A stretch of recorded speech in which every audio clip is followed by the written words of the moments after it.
우리가 누가복음을 계속 봐 나가는데요. 오늘은 누가복음 17장 1절부터 10절 말씀인데, 이 부분은 어찌 보면은 15장 1절부터 17장 17장 10절까지의 계속되는 어떤 대화와 설교 속에서 좀 계속 있었던 그런 예수님의 메시지의 결론이라고 보셔도 돼요. 그래서 조금 요 한 부분만 설명하려고 하니까 되게 어려워서 좀 기도가 좀 많이 되더라고요. 오늘 조금 전체가 자꾸 이해되어지는, 그래서 저는 누가라고 하는 그런 하나님의 저자가 이 누가복음을 쓸 때 한 구절 한 구절이라도 의미 없이 쓴 것은 없다라고 생각됩니다. 그래서 저는 그 모든 성경 구절들을 다 같이 우리가 나누면서 은혜를 받을 수 있으면 좋겠다라는 생각들을 가집니다. 서론에서요, 좀 사람들이 만들어가는 하나님, 그건 말이 안 되잖아요. 하나님은 하나님인데 사람들이 하나님을 만들어가요. 여러분, 세상의 종교는 크게 두 가지로 나눕니다. 어떻게 나누냐면 기독교와 비기독교로 나눕니다. 목사님이 지금 기독교니까 그렇게 나눈 거 아니겠습니까? 라고 할 수 있는데, 제가 좀 다르게 얘기를 해볼게요. 계시의 종교와 비계시의 종교로 나눕니다. 그 말이 기독교와 비기독교로 구분하는 것하고 똑같아요. 이게 뭐냐면, 세상의 종교는 사람이 저 태양이 대단해 보인다, 저 달이 대단해 보인다, 저 나무가 대단해 보인다. 사람이 신을 선택하고 그 신을, 특별한 신을 그 안에서 그 신을 숭배하는 게 일반적인 겁니다. 그런데 기독교는 하나님께서 당신을 계시해 주셨기 때문에 그분을 알아가는 거예요. 그런데 어느 순간에 보면 많은 그 구약에 있는 시대도 그렇고 예수님 당시도 그렇고 지금도 마찬가지고, 자기가 원하는 하나님을 자기 방식으로 그려내 버리는 거예요. 우리 하나님은 이런 하나님이야, 우리 하나님은 이렇게 복 주는 분이야 라고 생각을 하는 거예요. 자, 오늘 넘어가면 드라빔하고 금송아지라고 제가 이렇게 적었는데요. 드라빔이 뭐냐 그러면 라반이라고 하는, 다시 말하면 야곱의 외삼촌이죠. 다시 말하면 어머니 리브가의 동생입니다. 오빠일 수도 있겠죠. 그 라반의 집에 있었던 신이, 우상이 뭐냐? 드라빔이에요. 그 드라빔을 누가 가지고 나오냐면 라헬이라고 하는 야곱이 사랑했던 여인이 가지고 나오거든요. 근데 드라빔은 하나님이 아니에요. 근데 어느 순간에 그 라반이라고 하는 집안은 그 하란 때부터 계속 누구를 믿었냐? 하나님을 믿어왔어요. 야곱과 이야기하는 중에도 하나님 이야기를 해요. 그런데 어느 순간에는 그 하나님이 뭘로 변질되어 있는 겁니까? 드라빔으로 변질되어 있든, 아니면 하나님도 믿고 드라빔도 믿고 이럴 수도 있는 거예요. 예를 들면 이 가나안 땅에는 어떤 신이냐 그러면 하나님도 믿고 바알도 믿고 아세라도 믿는 거예요. 그럴 수도 있고, 아니면 그 하나님이 드라빔으로 바뀔 수 있습니다. 근데 왜 그렇게 얘기를 하냐 그러면, 여러분, 금송아지가, 여러분, 모세가 시내산에 올라가서 하나님의 음성을 듣고 있을 그때에 사람들이 모세가 너무 안 내려오니까 모세는 없는 것 같다, 안 오는 것 같다, 우리를 이끌어낸 하나님을 만들어내라, 그래가지고 가면 금을 갖고 와라. 그래서 반지하고 목걸이하고 있는 금을 다 가지고 오니까 그걸 가지고 뚝딱 던지니까 뭐가 나와요? 송아지가 나온 거예요. 이게 너희들을 이끌어낸 하나님이다, 이렇게 한 거예요. 자꾸 뭐죠? 자신들이 생각하는, 자신들에게 복 주고 자신들을 위하는 하나님으로만 생각하는 거예요. 이 시대도 마찬가지인 거예요. 이 시대에 교회 다니는 사람들의 현실을 한번 바라보시면, 이게 두 번째인데요, 사람들이 뭡니까? 자기가 원하는 하나님을 성경의 말씀에서 끄집어내요.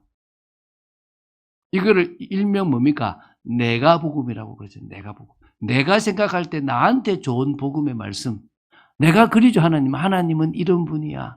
내가 범죄해도 나를 다 용서해주고, 내가 잘못된 길을 가도 언제나 나와 함께 하시는 부분 있어요. 그 요소가 없다는 건 아닙니다. 그런데 뭐죠? 범죄하면 혼내시기도 하시는 하나님. 내가 잘못된 길로 가시면 가만히 그 속에서 고난을 받도록 내버려 두시기도 하시는 하나님이세요. 또 당신의 뜻을 이루기 위해서 역사하십니다.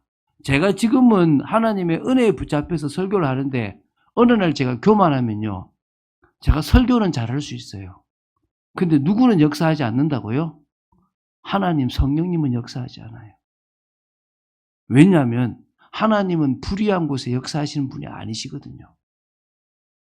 하나님은 죄 있는 곳에 역사하시는 분이 아니라는 거예요. 근데 우리는 자꾸 우리가 생각하는 하나님으로 하나님을 만들어버리는 거예요. 하나님은 이런 분이야. 여러분, 제가 말씀드리죠. 하나님은 공평하신 하나님 아닙니다. 하나님은 누구에게나 똑같이 공평하신 하나님 아닙니다. 어떤 사람한테는 더 많은 것을 주셔서 금그릇처럼 만들 수도 있고, 어떤 사람은 작게 주셔서 질그릇도 만들 수 있는 분이십니다. 그건 차별이 아니라 당신의 뜻에 따라서 주는 겁니다. 군대에 가면요, 저는 그 군대를 얼마나 좋게 나오냐면 방위잖아요. 방위한테 주는 물품하고 특전사한테 주는 물품하고 같겠습니까? 다릅니다. 그건 차별이 아니라 그 임무와 그 직분에 맡아서 맞게끔 다르게 주는 겁니다. 하나님이 당신의 일에 귀하게 쓸 사람이라면 귀하게 쓸 만한 일을 주시는 거예요. 불신자라도 경제를 회복해야 될 것 같으면 하나님이 그 사람에게 경제를 주시기도 한다는 겁니다. 하나님이 하나님의 백성을 심판하시려고 한다면 불신자한테 권력과 힘을 주시기도 하신다는 거예요. 공의를 행할 때는 공평하고 공정하시지만 하나님은 공평한 하나님이 아니세요. 근데 우리는 뭐요? 그렇게 그려가는 거예요.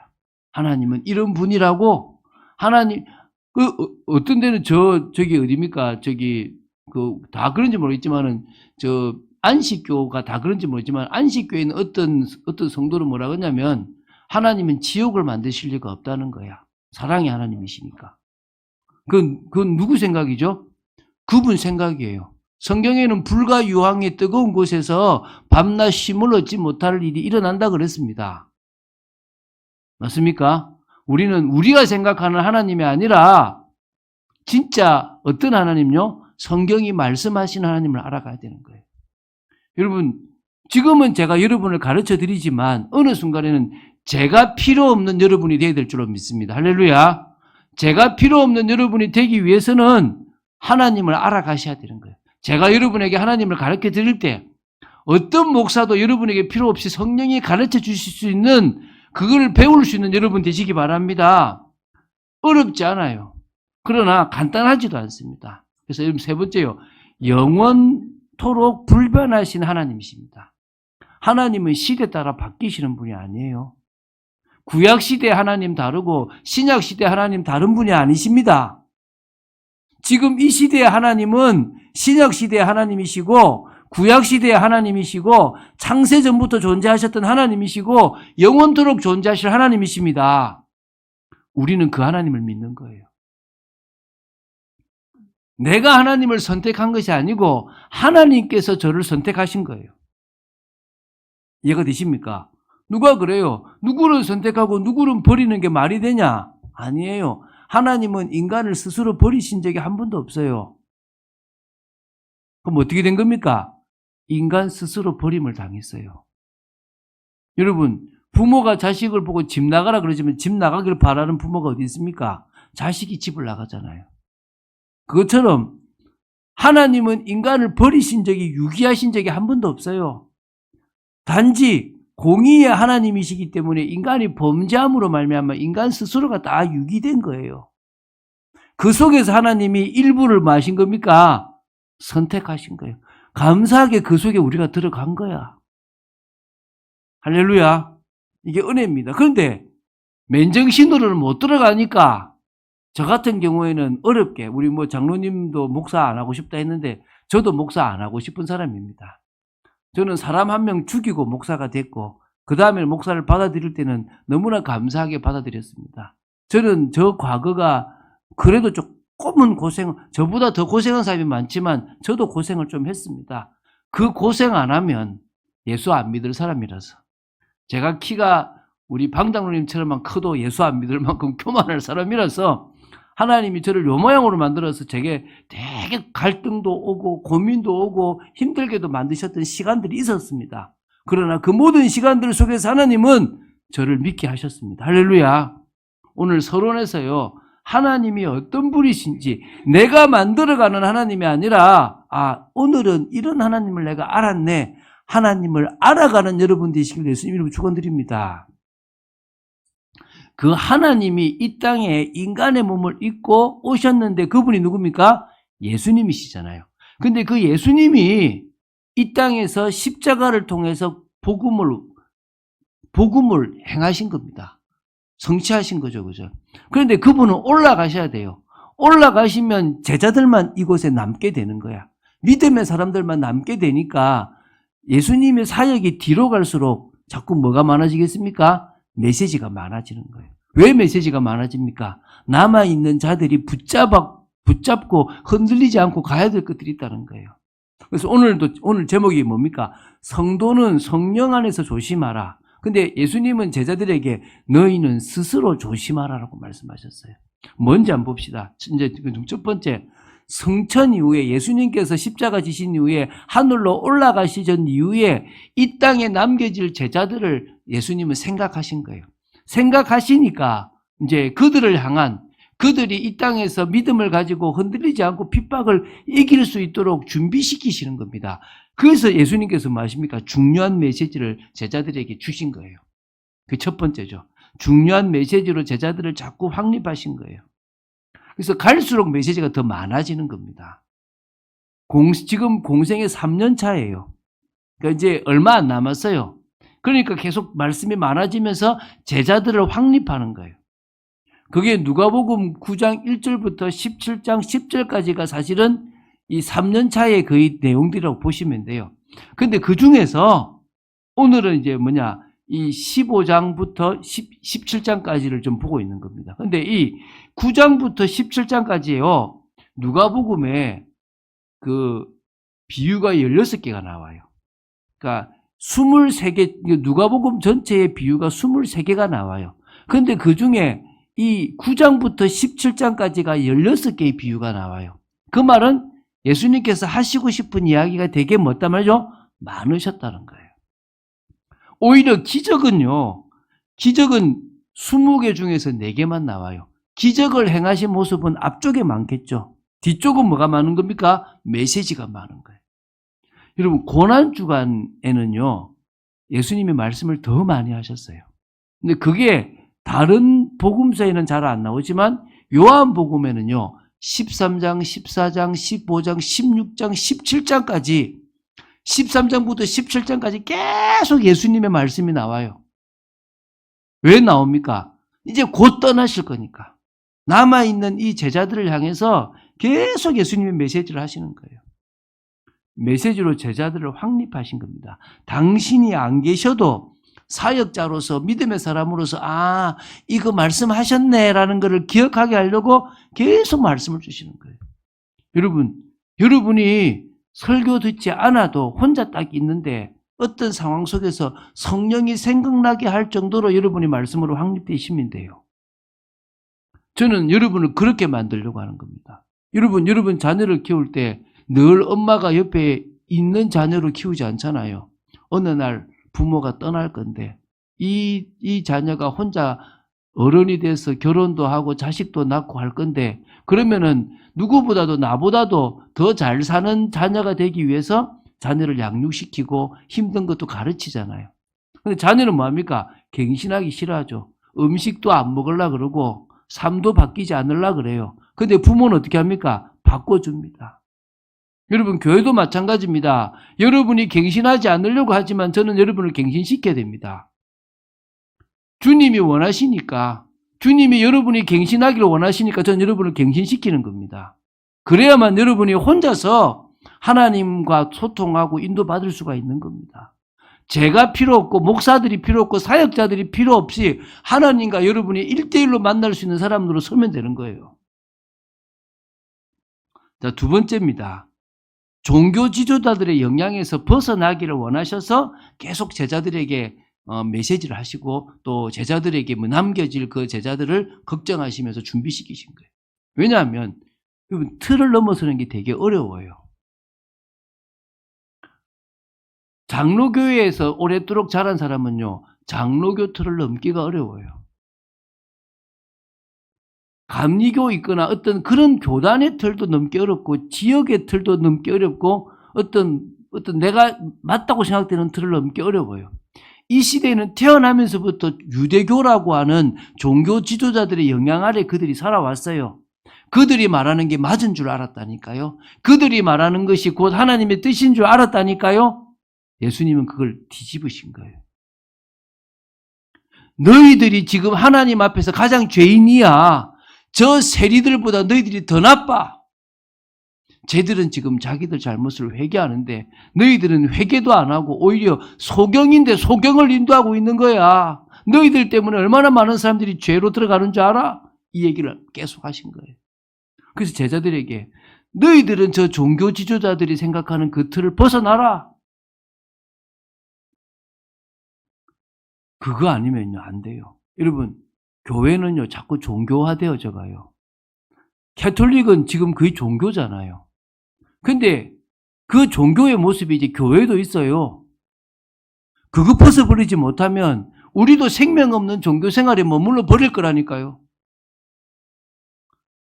여러분 목사 말이 다 맞다고 생각하지 마세요. 확인하세요. 여러분 전도사님이 하는 설교 중에 틀린 부분들이 있어요. 저는 그 설교를 안 하려고 계속 공부하잖아요. 계속. 왜? 제가 틀린 얘기를 하면 여러분 틀린 걸 믿게 되니까. 근데 목사도 전도사도 누구도 틀릴 수 있다.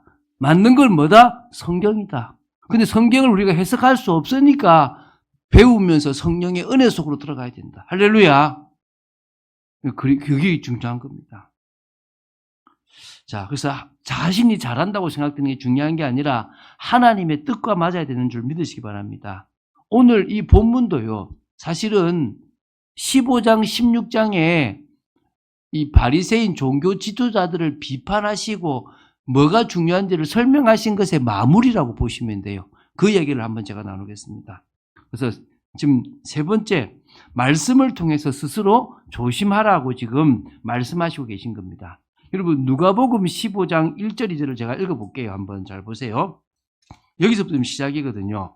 모든 세리와 죄인들이 말씀을 들으려 가까이 나오니 바리새인과 서기관들이 수군거려 이르되 이 사람이 죄인을 영접하고 음식을 같이 먹는다 하더라. 지금 이 15장부터 17장 10절까지의 메시지가 나오게 된 배경 속에 누가 나왔습니까? 세리가 나오고 죄인들이 막 주님께 나왔어요. 함께 먹으니까 바리새인들이 아이고야 저 하나님의 사람이라고 하는데 뭐 저 지금 누구 하고 있어? 죄인들하고 같이 먹네. 율법을 어기네. 하나님 사람 맞아? 이렇게 보고 있는 상황이란 말이에요. 이때 바리새인들과 종교 지도자들 뿐만 아니라 많은 사람들 제자들을 향해서 15장, 16장, 17장의 이야기를 하신 거란 말입니다. 그럼 15장에서 뭐 했습니까? 첫 번째 얘기가 99마리 양이 아니라 한 마리 잃어버린 양이라. 야, 너희들 눈에는 이 죄인들이 잃어버린 한 마리 양으로 안 보이냐? 너희들 눈에는 잃어버린 하나의 동전 드라크마로 보이지 않냐? 너희들 눈에는 저 집 나간 둘째 아들 탕자처럼 보이지 않냐? 하나님은 그렇게 보고 계신데 왜 너희들은 그렇게 보지 않냐? 지금 그 얘기를 하시는 거예요.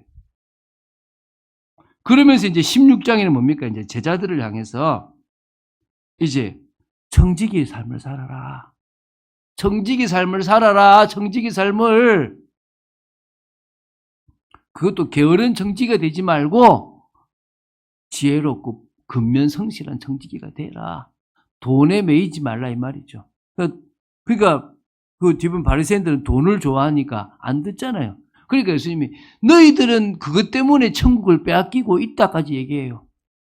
그 돈 때문에 부자는 천국을 잃어버리고 그 돈을 버리고 믿음을 선택한 나사로는 가난해도 천국을 얻게 되는 거다 이야기를 하신 거예요. 그리고 나서 이제 뭡니까? 이제 17장이 오는 거예요. 할렐루야. 요 지금 15장과 16장 배경을 하고 나서 이제 예수께서 제자들에게 이르시되 실족하게 하는 일이 없을 수는 없으나 그렇게 하는 자에게는 화로다. 작은 자, 간 믿으려고 하는 사람을 시험 들게 하거나 죄짓게 하는 일이 없을 수는 없지만 생길 수밖에 없는 상황인데 그렇게 하면 그렇게 만든 사람한테는 뭐단 말이죠? 죄화다, 화. 그래서 오늘 이제 지금 두 번째입니다. 믿음이 작은 자들을 위해서 스스로 뭐해라? 조심해라.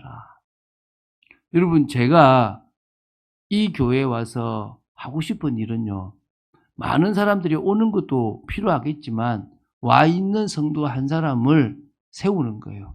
제가 여러분에게 뭘 제시할 겁니다. 근데 부담이 팍 올 수 있어요. 근데 여러분이 아이를 생각할 때 똑같다고 생각하면 돼요. 이 아이한테 갑자기 너 초등학교 내년에 가 그러면 얘는 놀래. 지금 놀고 싶은데 갑자기 나보고 뭐 하라고요? 초등학교 가라고 하는 게 얼마나 놀라겠습니까? 갑자기 나보고 뭘 하래. 얼마나 놀라겠습니까?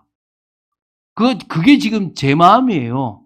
근데 그걸 얘가 받아들이고 해야 얘가 어른이 되듯이 제가 여러분에게 제시하는 걸 여러분이 해야만 뭐가 되는 겁니까? 성도가 되고 제자가 되는 거예요. 여러분, 성도가 되고 제자가 되는 것은 저를 위한 게 아닙니다. 저는 여러분이 다른 교회를 간다 그러면요, 너무 안타깝겠지만 앞에다가 진달래꽃 쫙 뿌려드립니다. 나보기가 역겨워 가실 때는 말없이 고의 본이 들여오리다. 영변의 약산 진달래꽃 아름다다 가실 길에 뿌려오리다. 가시라고 보내드릴 거예요. 저는 여러분이 없으면 목사 안 하고 목수할 겁니다.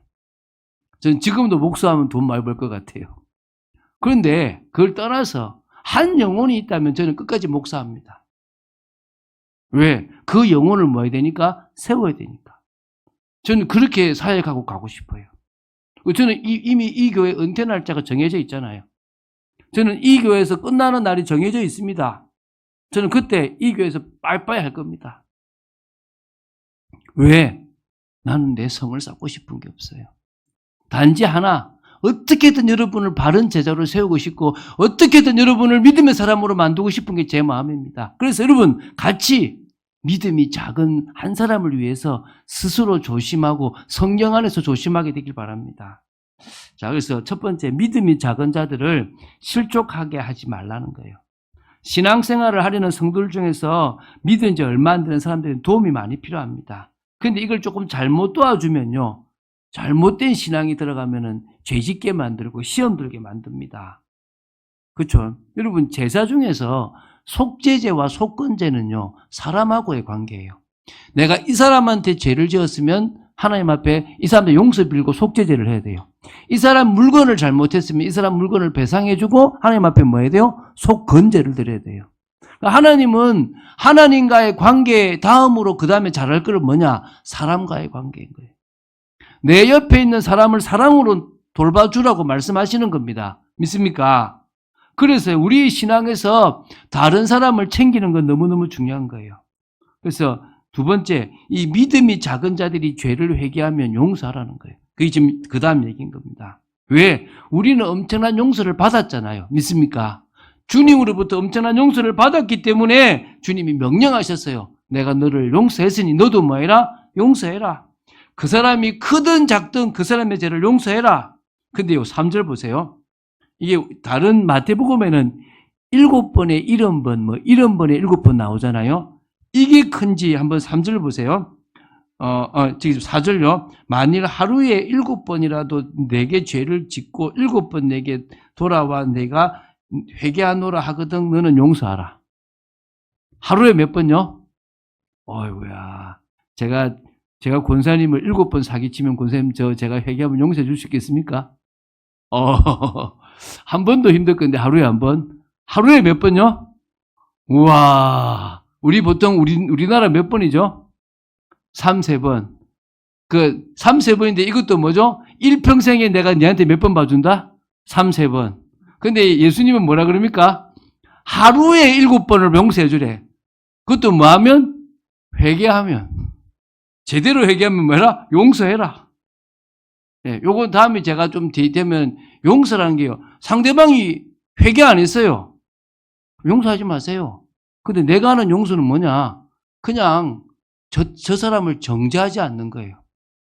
예를 들면 이런 거예요. 자, 우리 장로님이 저한테 그럴 리가 없겠지만 잘못했어. 근데 사과를 안 해. 그럼 그 전에 내가 장로님하고는 정말 좋은 관계죠. 사과를 안 하면 저는 뭐냐? 이게 아니라, 다른 장로님하고 똑같은 그냥 장로님이구나. 로 그냥 생각해 버리면 되는 거예요. 그게 내가 할 수 있는 뭐다? 용서라는 거예요. 근데 이분이 잘못했습니다. 제가 잘못했습니다. 그러면 뭐죠? 그땐 저하고 먼저 계속 그때 과거의 관계를 계속 해 나가면 되는 겁니다. 이게 뭐요? 용서라는 거예요. 자, 그러니까 이제 이게 얼마나 어렵습니까? 주여 믿음을 달라고 하니까 이제 세 번째, 겨자씨 하나일 만한 믿음만 있어도 되는 겁니다. 왜? 하루에 7번을 용서하라 그러면 얼마나 힘들겠습니까? 그러니까 이제 여러분 6절 나오죠. 뭐라 나옵니까? 자, 너희에게 겨자씨 하나일 만한 믿음이 있었더라면 이 뽕나무더러 뿌리가 뽑혀 바다에 심기어라 하였을 것이요. 그것이 그렇게 순종하였으리라.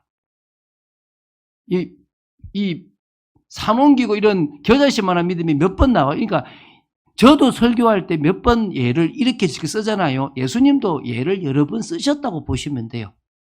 그러니까 이런 번에 7번도 말씀하셨고 또 매일 7번도 말씀하셨다라고 보시면 돼요. 이거 어디시죠? 하나는 맞고 하나는 틀린 게 아니라 다 다른 환경에서 말씀하신 겁니다. 근데 뭐요? 겨자씨 요만해요. 겨자씨만한 믿음이 있으면 뽕나무 보고 야, 너 저 바다에 빠져서 심겨져. 그러면 얘가 스스로 가서 심어진대요. 그게 믿으라는 겁니다. 할렐루야. 그러면서 이제 네 번째, 종의 자세로 말씀에 순종하라는 거예요. 7절, 8절이죠. 오늘 이 7절, 8절 참 어려운 겁니다. 너희 중에 누구에게 밭을 갈거나 양을 치거나 하는 종이 있어 밭에서 돌아오면 그들어 곧 와 앉아서 먹으라 말할 자가 있느냐? 도리어 그들어 내 먹을 것을 준비하고 띠를 띠고 내가 먹고 마시는 동안에 수종 들고 너는 그 후에 먹고 마시라 하지 않겠느냐? 이게 무슨 말인지 아시겠습니까? 저희 집에 종이 있어요. 그럼 종은 밖에 나가서 일을 해요. 그동안에 저는 뭐 하겠습니까? 제 일을 하든지 놀겠죠. 그리고 저녁 됐어요. 이제 얘가 왔어요. 야, 밥 줘. 이러지. 수고했다. 내가 밥 차려줄게. 이럴 주인이 있습니까? 없어요. 그러면 네, 아이고 제가 빨리 밥 하겠습니다 하고 밥 준비하고 예, 또 저기 그 주인님 씻을 물 준비했습니다. 다 하고 나서 그 다음에 보십시오. 이제 9절에 명한 대로 하였다고 종에게 감사하겠느냐? 이와 같이 너희도 명령받은 것을 다 행한 후에 이르기를 우리는 무익한 종이라 우리가 하여야 할 일을 한 것뿐이라 할지니라. 그렇죠? 종은 예, 저는 무익한 종입니다. 당연히 종으로서 활동을 했습니다. 이거잖아요. 여러분, 우리가 자녀이긴 하지만 하나님 앞에서는 어떤 자세로 살아라? 종된 자세로. 종의 자세로 말씀에 순종하면 돼요. 왜? 주님이 우리를 피로 뭐 했다? 값주고 사셨다. 우리는 자녀이기 이전에 어떤 자세? 종의 자세.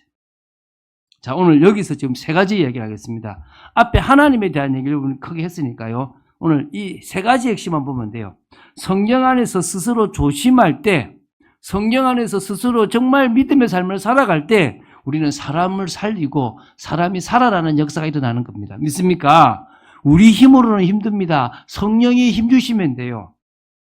여러분, 다른 거 하지 말고요. 어떻게 조심하면 되느냐? 복음의 영향력을 주기 위해서 조심해야 돼요. 할렐루야. 이게 지금 첫 번째입니다. 뭐라고요? 복음의 영향력을 주기 위해서 성령 안에서 스스로 조심하면 돼요. 여러분, 사람들은 이익 따라 움직여요. 그렇잖아요.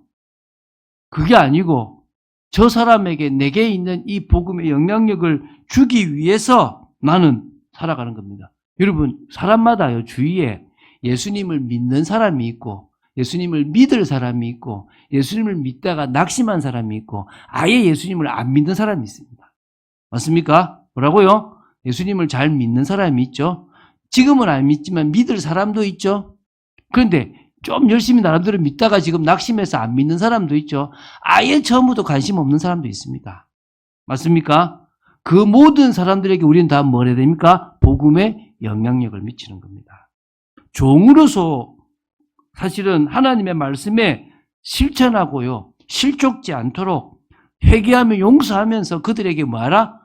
이 복음의 영향력을 미쳐나가면 되는 겁니다. 저 그러려고 노력 많이 하거든요. 그거 한다고 구원받는 게 아니라 구원받았으니까 그렇게 하는 겁니다. 할렐루야. 여러분, 복음의 영향력을 주기 위해서 스스로 조심하시기 바랍니다. 두 번째는요, 정죄가 아닌 용서하기 위해서 하시기 바랍니다. 여러분, 비판 정죄는 쉽게 합니다. 하나님이 원하시는 게 아닙니다. 먼저 진단은 해야죠. 잘못된 건 잘못됐다고. 그러나 복음의 눈으로 봐서 그럴 수 있다. 나도 저럴 수 있으니까. 단지 뭐랍니까? 오늘 얘기하잖아요. 잘못했으면 경고하고 회개하면 뭐라? 용서해라. 할렐루야. 잘못했으면 경고하고 죄를 범하면 경고하고 너 잘못이다 그거. 회개하면 정말 너 뉘우친 거냐? 말만 그런 거 아니지? 알았다. 내가 용서해 줄게. 우리 말하고요. 용서하라는 거예요. 그래서 세 번째 이걸 어떻게 하라고요? 종의 자세로 인정받기 위해서 스스로 조심하라는 거예요. 우리는 사실 무한한 용서를 할 수 있는 존재가 아닙니다. 그래서 성령의 역사가 늘 필요하죠. 오늘 특별한 메시지가 아니고 지금까지 15장, 16장의 메시지를 정리했다고 보시면 돼요. 그러는 과정에서 내가 아는 하나님이 아니라 진짜 하나님을 알아가시길 바랍니다. 자, 여러분, 저는 여러분에게 마지막으로 신앙 공동체의 참맛을 좀 보기를 바랍니다. 이게 무슨 말이냐 그러면요. 이제 결론입니다. 핵심은 이거예요. 제가 스스로 조심하고 깨어있는 거죠. 쉽게 말하면 이런 거죠. 나 때문에 복음의 기스가 나면 안 돼요. 제가 한 번씩 목사가 아니라고 말하고 싶을 때가 있어요. 그때는 뭐죠? 내가 괜히 욕심을 부려가지고 조금 미친 짓을 했을 경우에는 나 목사 아니야 말하고 싶을 때가 있어요. 나도. 그런데 뭐요? 머리를 하러 가도 뭐 하면 나 저 목사입니다라고 얘기를 일부러 해요. 어딜 가도 목사라고 얘기를 하는 거예요. 왜? 복음의 영향력을 미치려고. 그리고 뭐요? 그 사람을 진짜 복음 안에서 품기 위해서. 그러다 보니까 이게서 제가 이제 머리를 하는데 이렇게 제가 목사다 그러면 반응이 있어요. 목사님이세요? 이게고. 목사님이세요? 목사님이세요? 이랬어요. 뭐죠? 목사님이세요? 이러면 이 사람도 뭐요? 신앙이네요. 목사님이세요? 이러면 그냥 반응이 없는 거예요. 목사님이세요? 이러면은 뭐요? 상처가 있다든지 다른 종교인인가 이럴 수 있는 거죠. 그에 따라서 제 반응이 달라지는 겁니다. 근데 조금씩 제가 그 삶을 살아가니까 저를 이해하고 목사님을 보니까 제가 생각이 바뀌었습니다라고 하는 분들이 많아요. 우리가 그렇게 조금씩 복음의 영향력을 미쳐나가서 제 주위에 신앙 공동체가 자꾸 많아지게 되기를 예수님의 이름으로 축원드립니다.